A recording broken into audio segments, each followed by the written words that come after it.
Question petit b, faites une pause sur la vidéo, essayez de vous inspirer de la question petit a, cherchez tout seul et venez voir si vous avez juste. Donc si on va revoir le théorème, pour appliquer un théorème, c'est comme pour faire un gâteau. Il faut bien vérifier qu'on a bien tous les ingrédients pour pouvoir conclure. Ici, on reprend chaque hypothèse du théorème et on vérifie si elles sont bien vérifiées. Donc dans mon théorème, il me dit que je considère des séries à terme positifs. Donc je vais aller vérifier.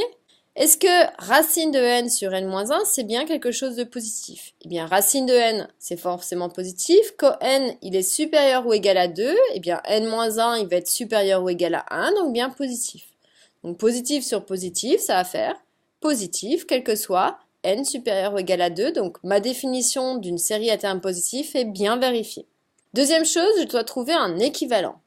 Donc ici, si je l'appelle Vn, alors vous offusquez pas, c'est pas le Un et le Vn du théorème, j'aurais dû peut-être appeler ça Wn pour pas vous perturber. Donc, ça va être l'élément qui m'est donné ici. Pour trouver un équivalent, comme j'ai un quotient, je vais regarder l'équivalent de chacun. Mais racine de n, alors ça c'est pas un polynôme, donc on le laisse. Racine de n, c'est son équivalent, ça va être lui, c'est comme un coefficient. Par contre, pour n-1, son équivalent, comme n-1 c'est un polynôme de degré 1, son équivalent, c'est n. Ce qui est intéressant ici, c'est qu'on va pouvoir simplifier ça. Racine de n sur n, eh bien n, c'est racine de n fois racine de n, donc les racines de n vont se simplifier, il va rester 1 sur racine de n. Maintenant, on me dit, alors les séries se comportent de la même manière. Donc, je dois savoir si la série de mon équivalent, elle converge ou pas, pour pouvoir ensuite conclure. Donc, si je considère la série des 1 sur racine de n, est-ce que c'est une série convergente ou pas? Cette racine, elle est toujours très embêtante, donc on va la transformer. Racine de n, en fait, c'est une puissance 1/2.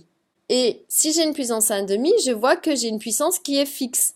Donc tout de suite, je dois me souvenir que lorsque j'ai une série avec une puissance qui est fixe, ici, n puissance quelque chose, donc ça doit vous rappeler les séries de Riemann.